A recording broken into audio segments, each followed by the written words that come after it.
This is Creative Banter, a creativity and philosophy-focused podcast hosted by Cody Schultz and Ben Horn.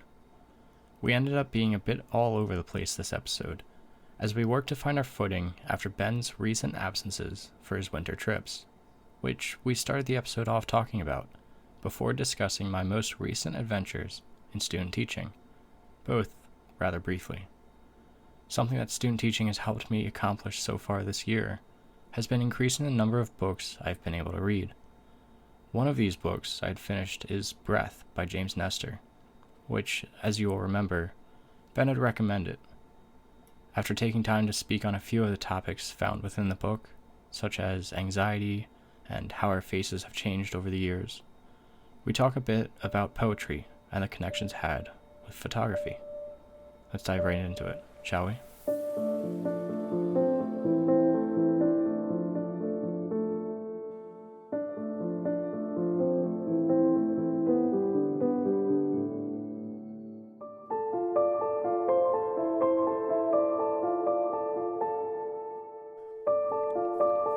So I recently returned from spending about, I think it was 5 days in Zion. And I know that the last time that we recorded, I had returned from Death Valley. And I believe I had dropped my film off at the lab, but I hadn't seen it yet. And so I think I don't know if we recorded on a Tuesday or a Thursday, but in any case, I picked up my film on a Monday. And I looked at it and I wasn't all that enthusiastic about it. Don't you hate that? It's such a terrible feeling. But it is, because especially when, I'm going to have all these videos to put together and everything else and telling the story of it. And if I'm just not enthusiastic about the images, it just leaves me a little unsettled, like, oh man, I was there for so long. And there's one photo in particular I really like. And then the other ones felt like they were close, but they just weren't quite there.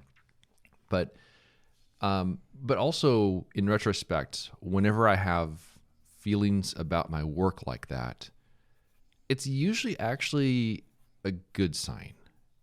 And I think we've discussed this a little bit in the past, but if I have kind of a mixed reaction to seeing the work for the first time, if I'm not just overly in love with it, usually those images grow on me. And that is indeed what's happening. But I got back on, I picked up the film on a Monday, and then because of some other stuff that was supposed to be happening this week that got rescheduled because of weather, we're going to do like a little family trip to Disneyland. But now there's this big winter storm that is here now, which, got snow levels down to 1,000 feet, which is kind of crazy for Southern California. But I got my film back on the Monday. And then I had about a week or so in order to sneak a little trip to Zion in.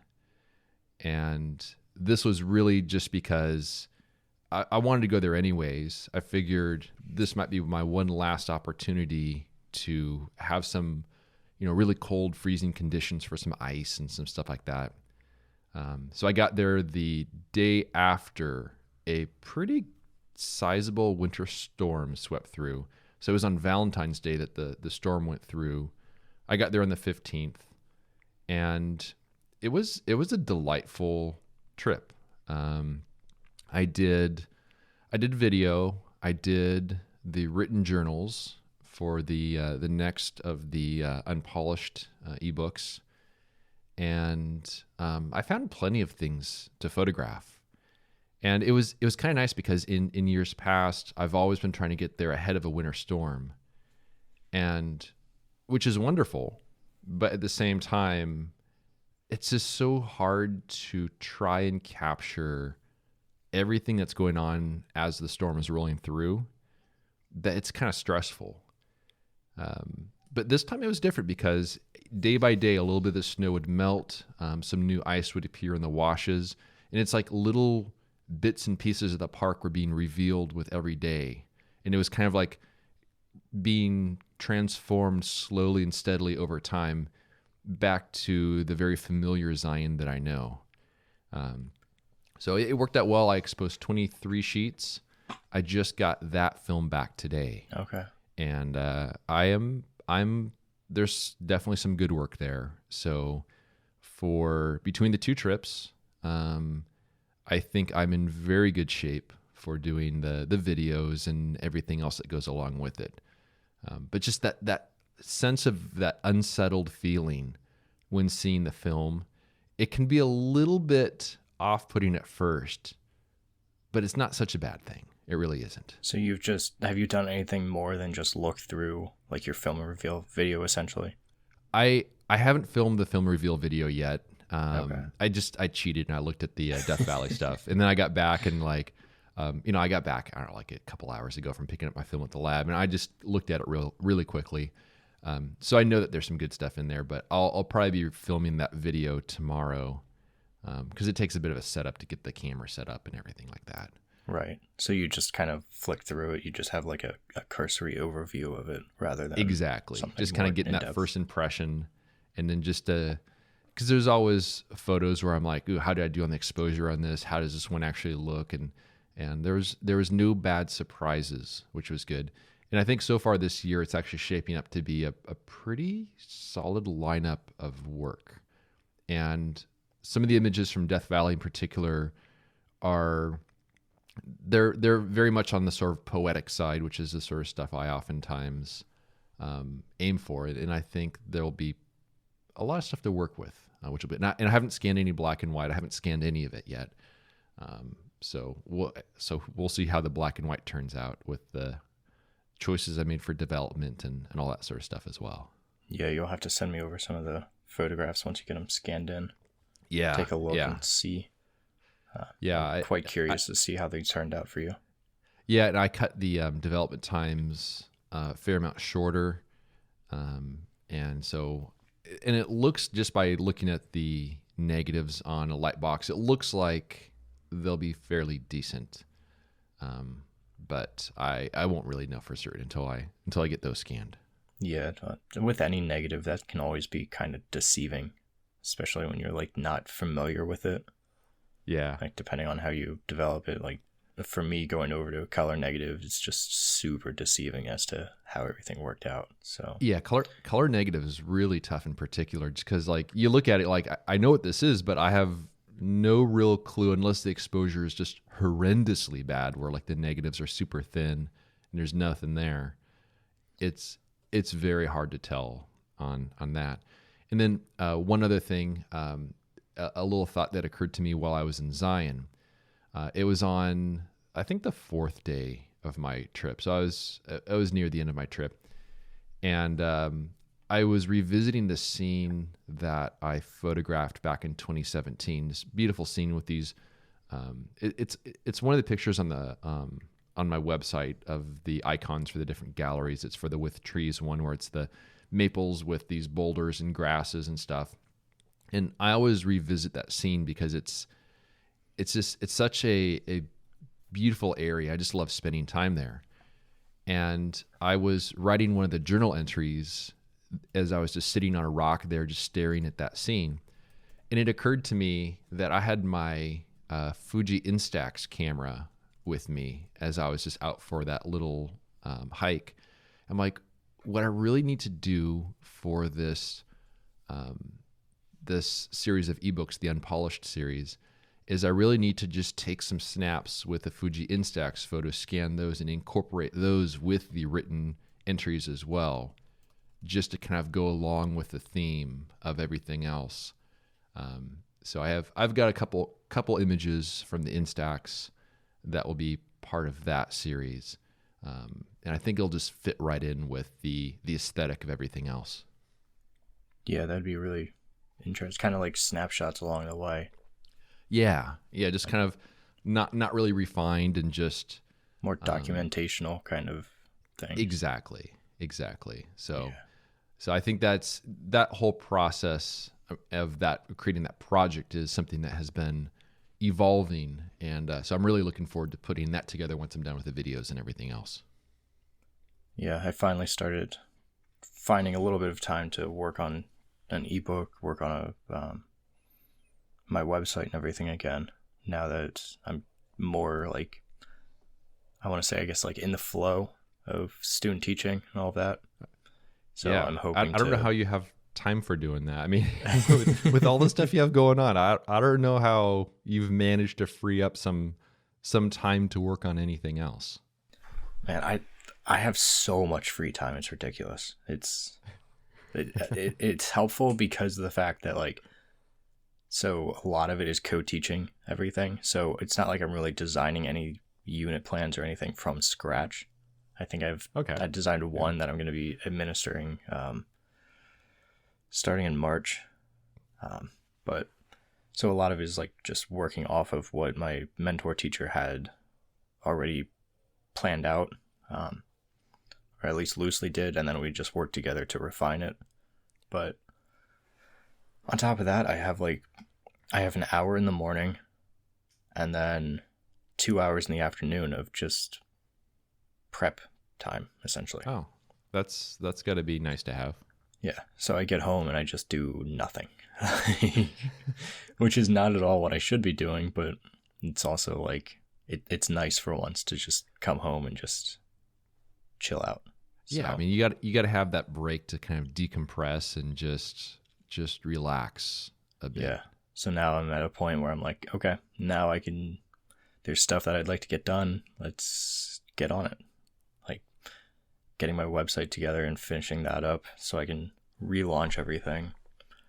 It's probably one of my top priorities, but then obviously different ebooks that I have in the works and all that fun stuff. But yeah. How long do you think you'll be until your website's done?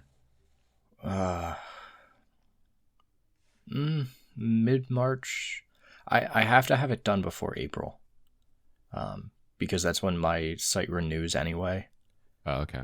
So I figure it's kind of dumb to pay or to renew my current site when I'm working on rebuilding it and then have to finagle things all over because it's going to be a completely new site. Is it a different like price structure or something like that? Yeah. Yeah, the price okay. goes up a little bit. I can't keep legacy pricing. So, and this is Squarespace, right? yeah. Interesting. I didn't realize there was a difference with the pricing. Yeah, it's maybe like $20 more per year. Okay, so it's not bad. No, it's like a couple bucks more per month, something like that. Maybe like 2 or 3, but it's enough to be like noticed, but it's also not enough to completely nix Squarespace and go off somewhere else, at least right now. So yeah, so I've got that stuff going on, but I've also been doing a ton of reading, which has been so nice. I think I mentioned that before, but yeah, I'm finishing up my 3rd book for this month. Wow. You've got me beat. I'm still working on the same book for a while now. So yeah, I don't have time to sit down and read. So that's awesome that you're getting as much reading done as you are. Yeah. I mean, it's been the first book that I read was on free will. And so I plan on using that as part of our lesson. That's what my whole unit is going to be a part of, is like learning about free will and how that ties into like serial killers and true crime and all that, which is it's a bit of a harsh transition there. But it blows my mind, like this content area though. Like this is an English class and we're talking about serial killers, true crime, like death penalty. We just finished up a fascinating documentary on death row in Indiana. So yeah, so I figured I read that book and there's tie-ins there. And then I also finished, I think before that I finished Breath, which we talked about before. Yeah, so I'm curious about your thoughts on that. I thought it was a solid read, for sure. Yeah. I haven't gotten a lot of time to like really process everything, but from the get-go, I've been trying to like implement it more. Mm-hmm. But one like hiccup that I've found with it, and it makes it especially difficult during like exercise for me, or like it's in certain mornings or certain instances throughout the day, is my anxiety. So I know at one point throughout the book he was talking about carbon dioxide levels and how like people with asthma, especially people with anxiety, Mm-hmm. you start to hyperventilate because your body feels as though it's choking, like it's not getting that breath or that oxygen that it needs. When in Yeah. reality, it's just excess carbon dioxide that you're absolutely fine with. Like you aren't gonna like die. You're gonna be Yeah. fine. So my big thing is trying to get my brain to realize like I'm fine. Like just keep going as normal. And especially when running for exercise, like Yeah. you're not getting as much oxygen as you're used to when you're breathing through your nose while you're running. So that's something that I'm trying to figure out, that I'm trying to tackle as actively as I can. But Yeah. It was, I found that book to be very fascinating because it explained so much of the way that the respiratory system works and how some of it is linked back to past sort of evolutions and stuff like that in terms of the, you're not sensing how much if you're feeling out of breath, it's not because you're not getting enough oxygen. It's because there's a built-in like alarm system for you're having too much CO2, and that goes off even though you're not having too much CO2. It's kind of like this weird whole system. And they had some interesting exercises or techniques that they have in there.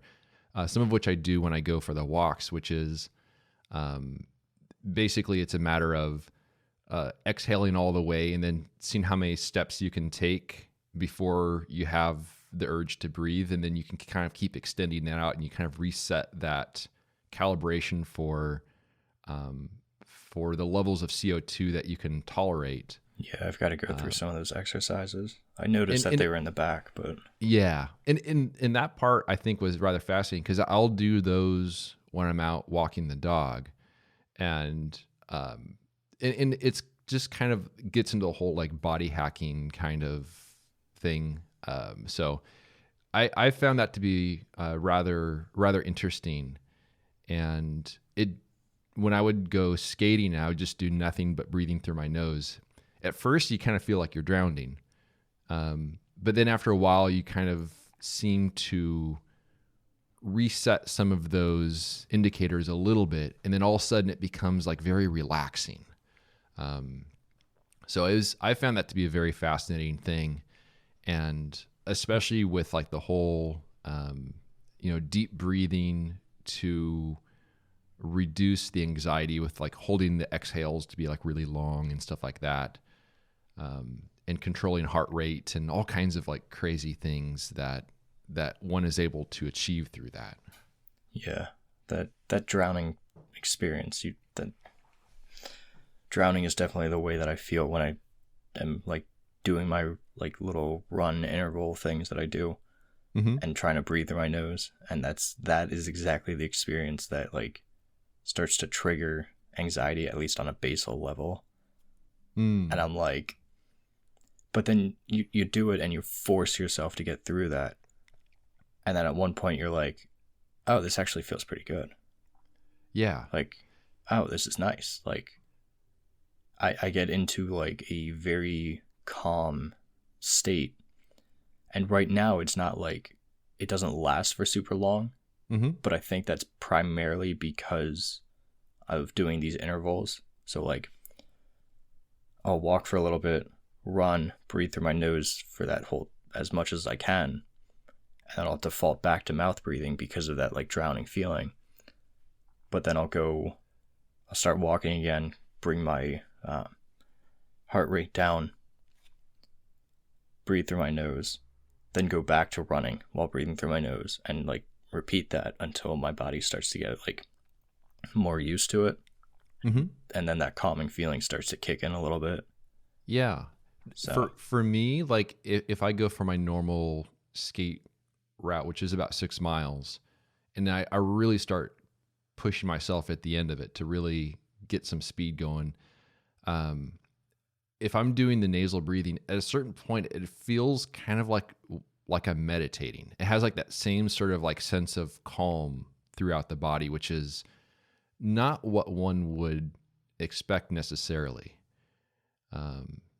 So that's been something I've been using many of those techniques in there, and it does take a little getting used to. The other thing too is, so I'm mostly Finnish in terms of my ancestry and all that, and the Finns are sometimes known for having these little itty bitty tiny little noses, which I do have, and my wife makes fun of me all the time for having this little itty bitty nose. But I do suspect that it does limit a little bit of my ability to breathe through the nose, just because it is fairly small.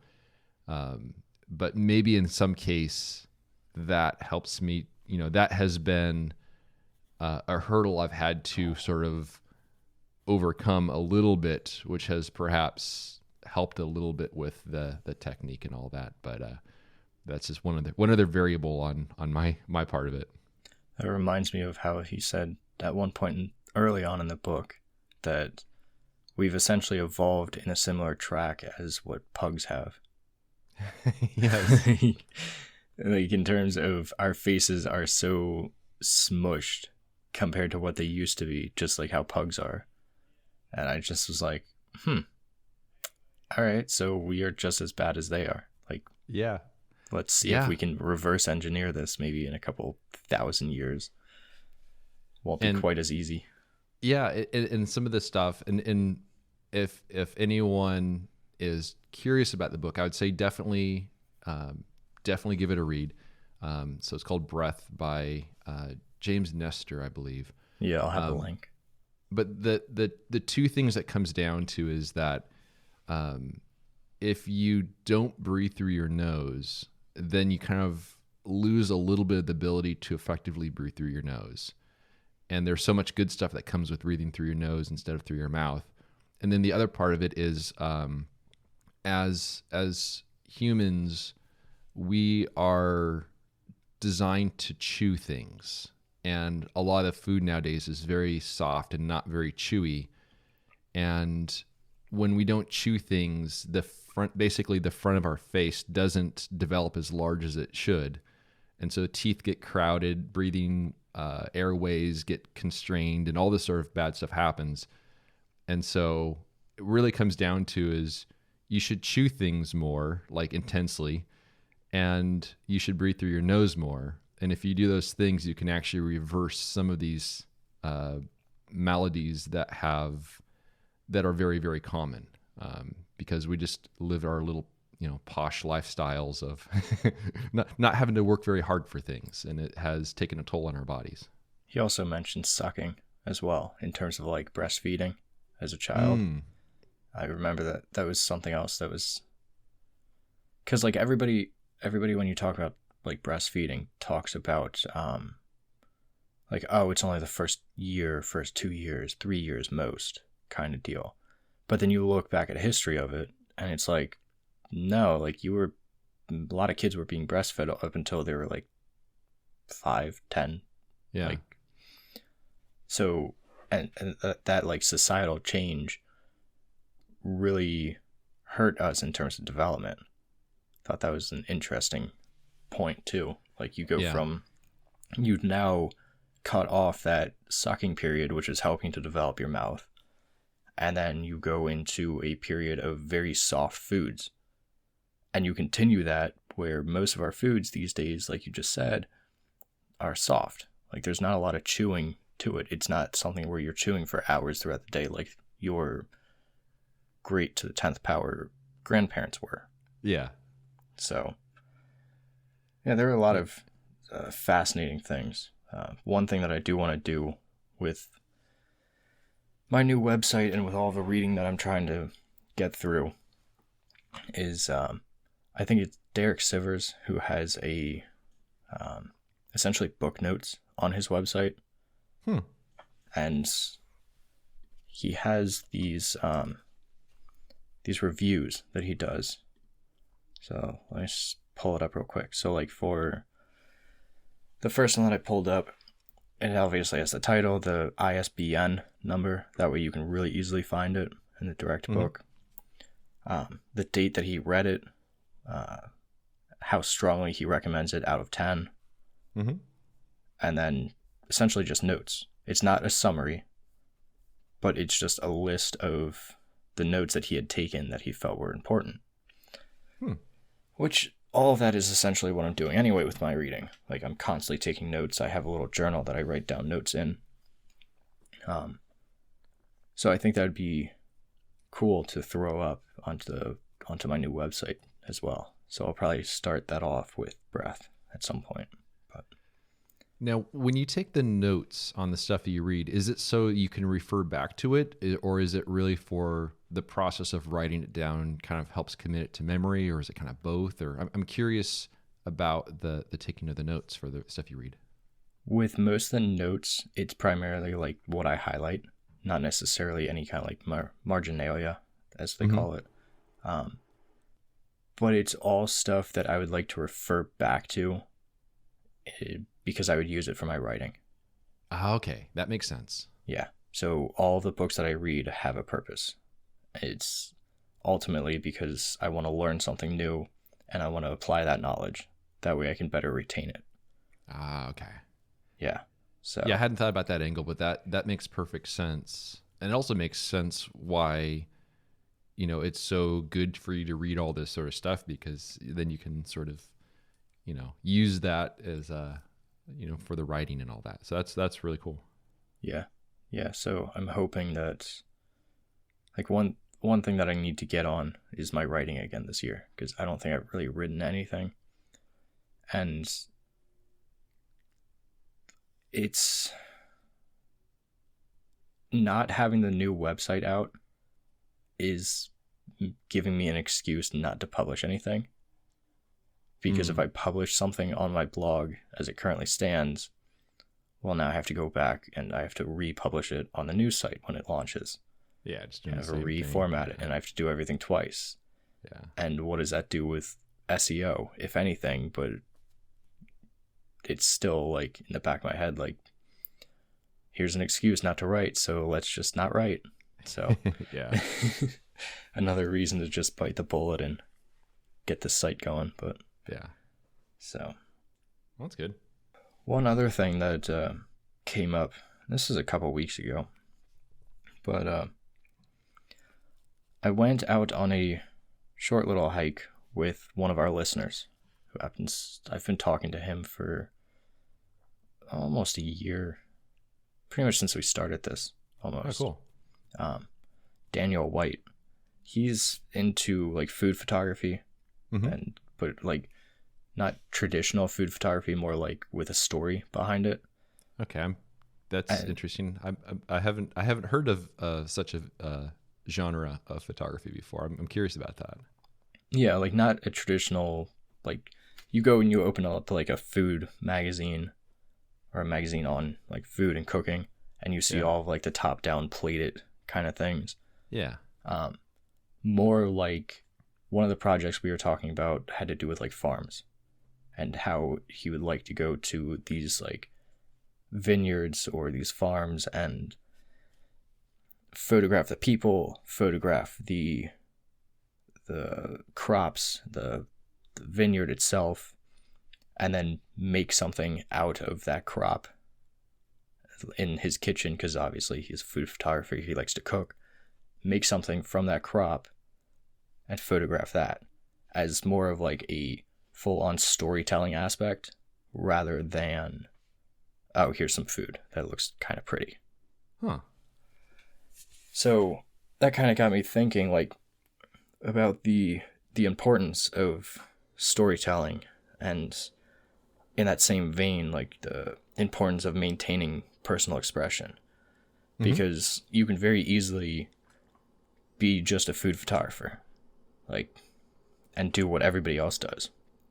But finding that manner of personal expression and really doubling down on that, not worrying about what everybody else is doing, not worrying about the monetary aspect of it or any of that stuff, was just something that we were talking about for pretty much the whole time that we were hiking together.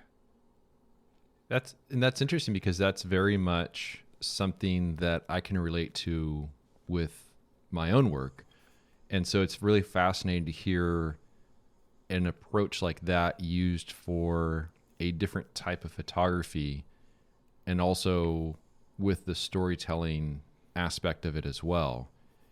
And does he have a feeling for what the final product will be, the final, like how it will be displayed, presented, anything along those lines?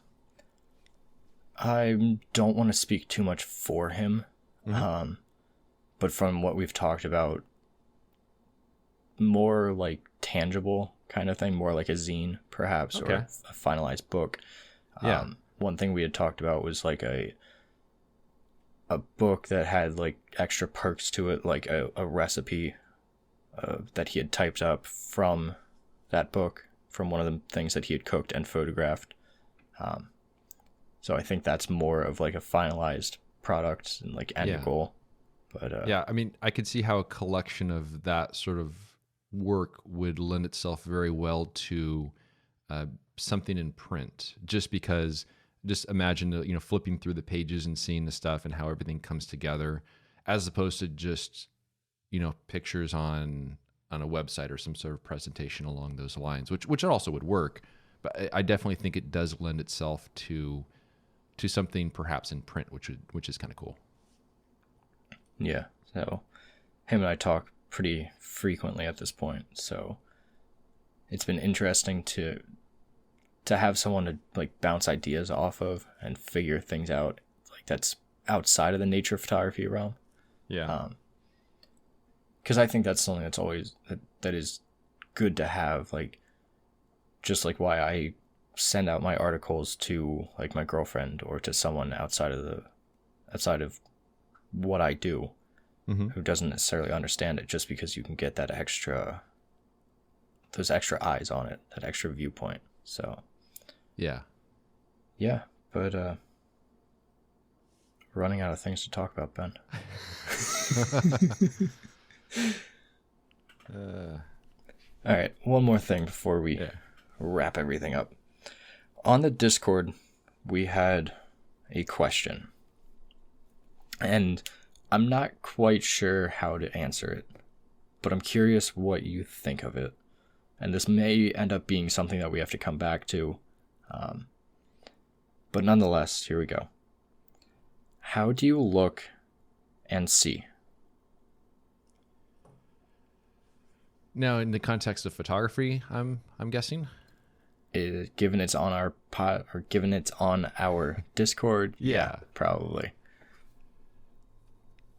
How do I look and see?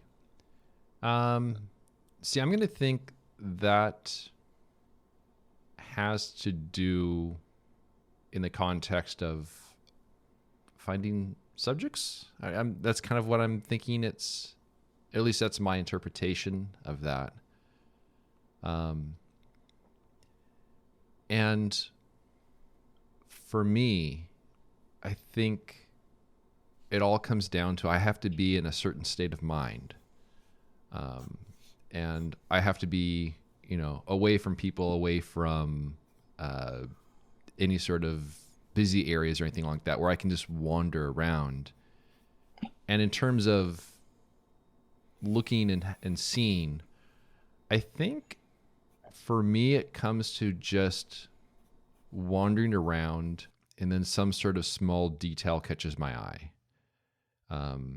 I think I have to be in a certain state of mind and to even want to be in that position. But then I think I end up drawing inspiration from what I see. And however it is that I'm feeling at that point in time, I think greatly influences me in terms of the details and such that I notice. Like when I was in Death Valley on a recent trip, I was wandering around, just mostly killing time because there's some interesting stuff I saw just driving along the road that sort of caught my attention. And then I ended up finding this. There was this white rock that was just shattered into all these tiny itty bitty little pieces. And I ended up finding that and sort of framing a composition of that. And I think it's because in some ways, I kind of like related to that as a subject. So it really spoke to me at that point in time, I think, because of how I was feeling. So I think it's a process of using out however it is that you feel and finding some sort of subjects that one can relate to. And if I was feeling differently, I may not have, seen that subject in quite that same way. But I think it ultimately comes down to finding subjects that speak to me for one reason or another, because I can relate to them. And it's oftentimes noticing small details and then maybe perhaps widening my scope a little bit to see something a little bit larger. But that's at least how I interpret that. What about you? I think there's like two very separate questions here.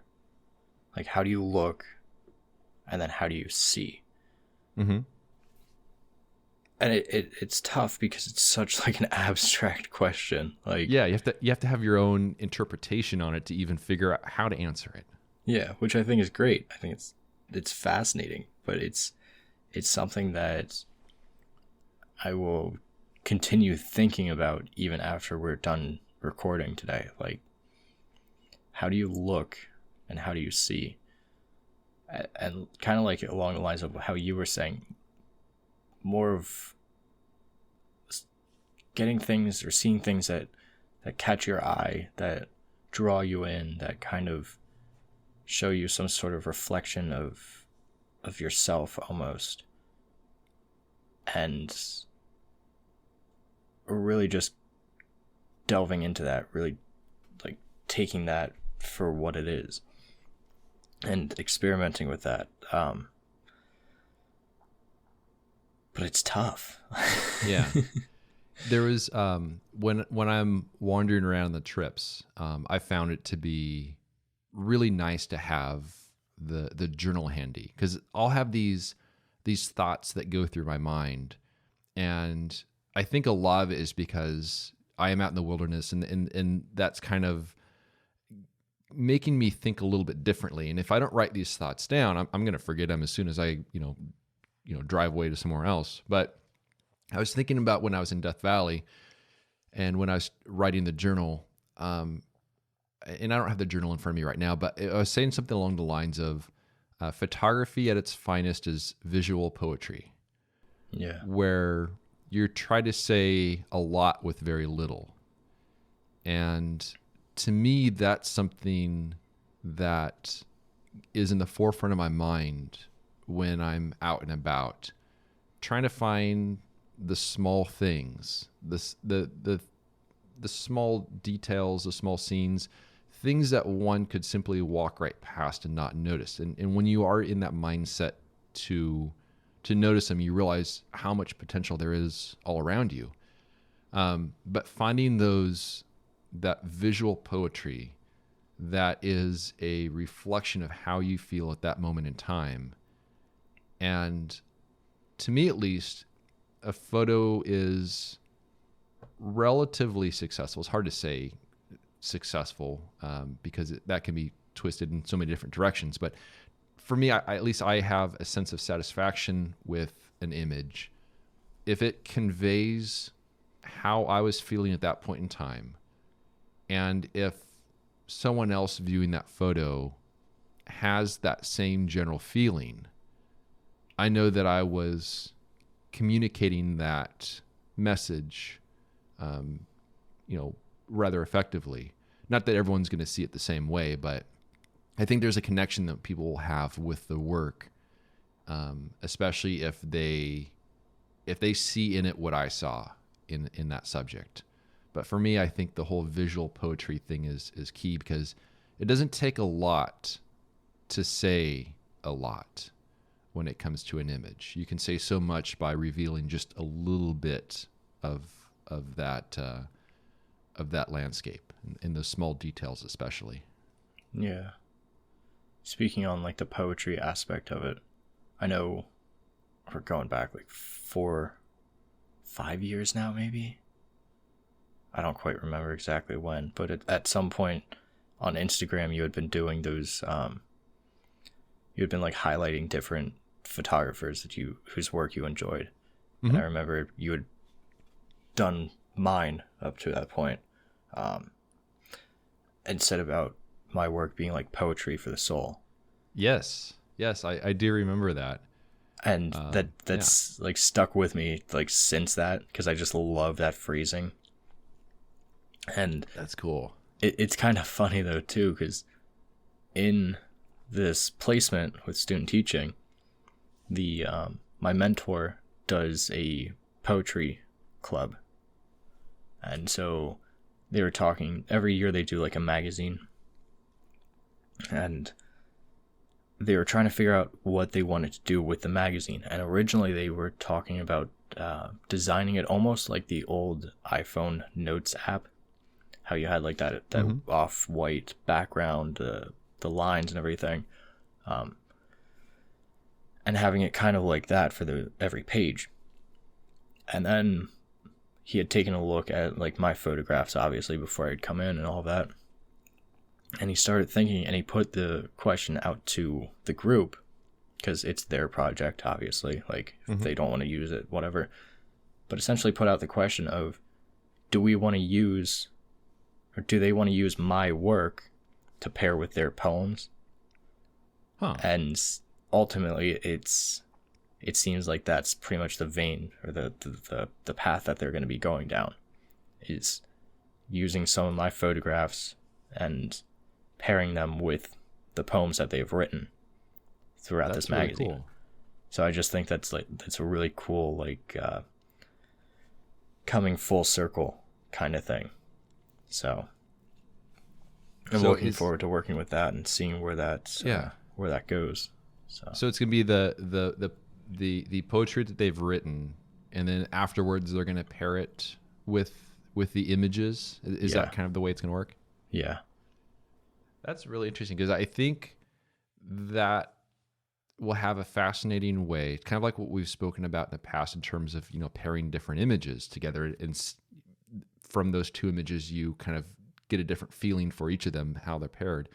But when you pair the image with a poem, which isn't, it wasn't written as in response to the image, it's just simply finding that matched pair essentially between that poem and that image. It'll be very fascinating to see how it is that the perception of that image will change after you read those words. Because I suspect that when they're paired together, it will add more depth to the poetry, and it'll add even more depth to the image, because it'll make you think a little bit differently about it. And I think that will be a fascinating process. Yeah. One thing that I definitely want to do when I eventually come out with my own like coffee table photo book is pair my images with poems, just because I think the correlation can be so strong, and like you were saying, the meaning that is imbued both in the poem but also in the photograph like drastically shifts. Yeah. So yeah, that'll be really cool. Yeah, like I said, I'm looking forward to it. I'm looking forward to helping them out with that project. And there's some other like photography aspects with this that they're like, yeah, can you help us out, like figure some things out? They have some ideas that they want to try and do. So awesome. Yeah, I think that'll be that will be fascinating to see how that whole project comes together.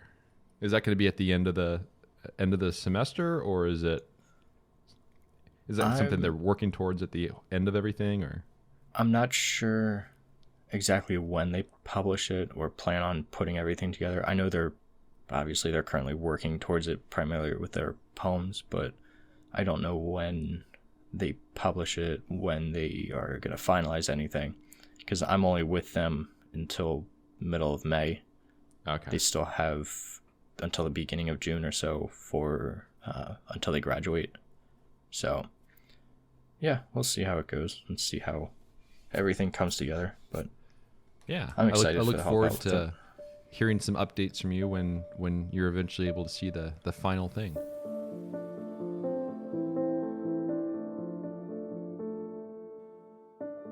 I hope you enjoyed our creative banter. You can learn more about Cody's work by visiting his website, codyschultz.com. And you can find my work at benhorn.com. For further discussion, join us at patreon.com/creativebanter. It's a place where we can interact with you, the listener. And although we greatly appreciate those who contribute by joining a tier, discussions are open to everyone, whether you're a paying member or not. Thanks so much for listening, and we'll see you around next time.